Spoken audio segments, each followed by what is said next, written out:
بسم اللہ الرحمن الرحیم۔ السلام علیکم ورحمۃ وبرکاتہ۔ اسلام's ورلڈ میں آپ سب کا ایک بار پھر خوش آمدید۔ سبسکرائب کریں ہمارے چینل کو اور بیل آئیکن کو پریس کریں۔ آج ہم آپ کو باغ والے کا قصہ سنائیں گے۔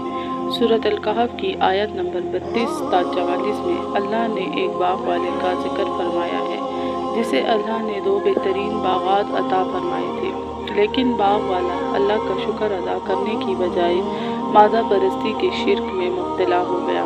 اس نے اس بات کو نہیں پہچانا کہ بھروسہ اسباب پر نہیں بلکہ اللہ پر کرنا چاہیے، اور دنیاوی مال و اسباب کی کثرت اللہ کی رضا کی علامت نہیں بلکہ امتحان کا ذریعہ ہے۔ ایک شخص کو اللہ نے انگوروں کے 2 شاندار باغات عطا فرمائے تھے۔ ان باغات کے چاروں طرف کھجور کے طاقتور اور لمبے درختوں کی باڑ لگی ہوئی تھی تاکہ باغات ریت اور آندھی کے طوفان سے محفوظ رہیں۔ دونوں باغات کے درمیان کھیت بھی تھے جن سے کھیتی پیدا ہوتی تھی۔ دونوں باغات کے بیچ سے نہر جاری تھی، گویا آبپاشی کا بہترین انتظام بھی تھا۔ سال ہر سال سے دونوں باغات کثرت سے پھل پیدا کر رہے تھے اور کبھی ان کے پھل اور پیداوار میں کمی نہیں ہوئی تھی۔ وہ باغ والا شخص اللہ کی ان نعمتوں میں مگن، خوش و خرم اور مطمئن زندگی گزار رہا تھا۔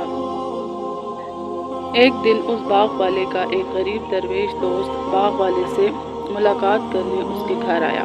باغ والا اپنے دوست سے مل کر بہت خوش ہوا اور دوست کو اپنے شاندار باغ کی سیر کرانے کے لیے اپنے ساتھ لے چلا۔ وہ دونوں باغ کی طرف چلنے لگے۔ وہ راستے میں ایک دوسرے سے باتیں بھی کر رہے تھے۔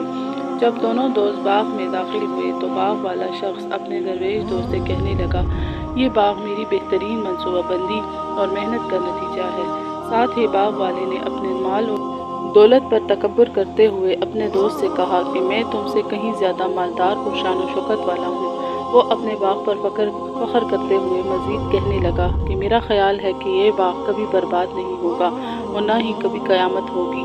بالفرض اگر قیامت قائم ہو بھی گئی اور مجھے اللہ کے پاس واپس جانا بھی پڑا تو میرے اندر کوئی تو ایسی خاص بات موجود ہے جس کی وجہ سے اللہ نے مجھے اس دنیا میں اتنا کچھ دیا ہے۔ یقیناً میری اسی خاص خوبی کی وجہ سے اللہ مجھے آخرت میں بھی اس سے زیادہ دے گا، اور تم یہاں بھی غربت میں مبتلا ہو اور آخرت میں بھی محروم رہو گے۔ جب وہ دونوں باغ میں ٹہل رہے تھے تو باغ والے کو اس کے درویش دوست نے سمجھاتے ہوئے جواب دیا کہ تم اپنے باغ میں داخل ہوئے تو تم نے یہ کیوں نہ کہا کہ جو اللہ کو منظور ہوتا ہے وہی ہوتا ہے، اللہ کی توفیق کے بغیر کسی کو کچھ کرنے کی طاقت نہیں۔ تم نے یہ بھی کیوں نہ کہا کہ یہ باغ اور دولت اللہ کی عطا ہے، میرا کمال نہیں ہے۔ تم نے اللہ کے دیے ہوئے اس باغ کو اپنی محنت اور منصوبہ بندی کا نتیجہ قرار دے کر گویا تم نے اللہ کے فضل و کرم کا بالکل انکار ہی کر دیا ہے۔ وہ اللہ جس نے حضرت آدم کو مٹی سے اور تمہیں نطفے سے پیدا فرما کر پورا انسان بنایا، یعنی ہاتھ، پاؤں اور دیگر اعضاء کی سلامتی کا ساتھ تمہیں پیدا فرمایا اور تمہیں ہر طرح کی معذوری سے بچایا، تمہیں تو اس اللہ کو ہر گرد ملنا چاہیے۔ میں تو صرف اللہ ہی کو اپنا پروردگار سمجھتا ہوں۔ مجھے یقین ہے کہ وہ مجھے محض اپنے فضل و کرم سے ہر خیر عطا فرماتا ہے۔ میں اسی اللہ کا شکر ادا کرتا ہوں اور کسی کو اللہ کا شریک نہیں ٹھہراتا۔ درویش دوست نے باغ والے کو سمجھایا کہ دنیا کا مال و اسباب تو انسان کی آزمائش اور امتحان کے لیے ہے، یہ وہ اللہ کا شکر ادا کرتا ہے یا اس کی نافرمانی کرتا ہے۔ کسی کو زیادہ اور کسی کو کم دے کر آزمائش میں ڈالا جاتا ہے۔ درویش دوست نے کہا کہ اگر تمہارا خیال ہے کہ میں مال اور اولاد میں تم سے کم ہوں تو مجھے امید ہے کہ اللہ مجھے تم سے زیادہ مال اور اولاد عطا فرما دے۔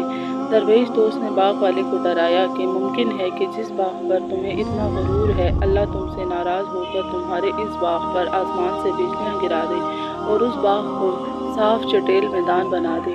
درویش دوست نے مزید سمجھایا کہ ذرا سوچو، اگر اللہ اس باغ کے پانی کو خشک کر دے پھر تم کہاں سے پانی تلاش کر کے لا سکو گے اور تمہارا سارا باغ سوکھ کر ختم ہو جائے گا۔ اس لیے تمہیں اللہ کی ناراضگی سے ڈرتے رہنا چاہیے اور ان نعمتوں پر شکر ادا کرنا چاہیے۔ باغ والے پر اس مخلص دوست کی نصیحتوں کا کچھ اثر نہ ہوا، چنانچہ اس کے باغ پر اللہ کے حکم سے آسمان سے ایک آگ آئی جس نے سارا باغ جلا ڈالا۔ وہ شاندار باغ راکھ کا ڈھیر بن گیا۔ باغ والا اپنے باغ کی تباہی اور بربادی کو دیکھ کر بہت پچھتایا اور ہاتھ ملتے رہ گیا۔ اس کی منصوبہ بندی، محنت، سرمایہ سب برباد ہو گیا اور وہ کہنے لگا کاش میں اللہ کے ساتھ کسی کو شریک نہ ٹھہراتا۔ اس تباہی سے نہ کوئی گروہ سے بچا سکا اور نہ ہی وہ اس بربادی کا کسی سے بدلہ لے سکا۔ باغ والے کے قصے میں ہمارے لیے ایک اہم سبق: ہمیں ہر خیر و بھلائی کو اللہ کا فضل سمجھنا چاہیے، اپنی ذہانت، محنت اور اسباب پر نہیں بلکہ ہر وقت اللہ پر بھروسہ کرنا چاہیے، کیونکہ حقیقتاً اور مستقلاً مددگار اللہ ہی ہے، اور یاد رکھنا چاہیے کہ اللہ اپنی نعمتیں جب چاہے ہم سے واپس لے سکتا ہے۔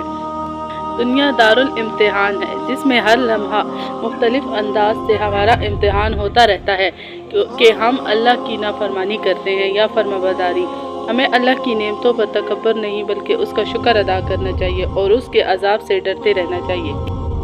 اگر ہماری ویڈیو آپ کو پسند آئی ہو تو لائک اور شیئر ضرور کریں۔ جزاک اللہ۔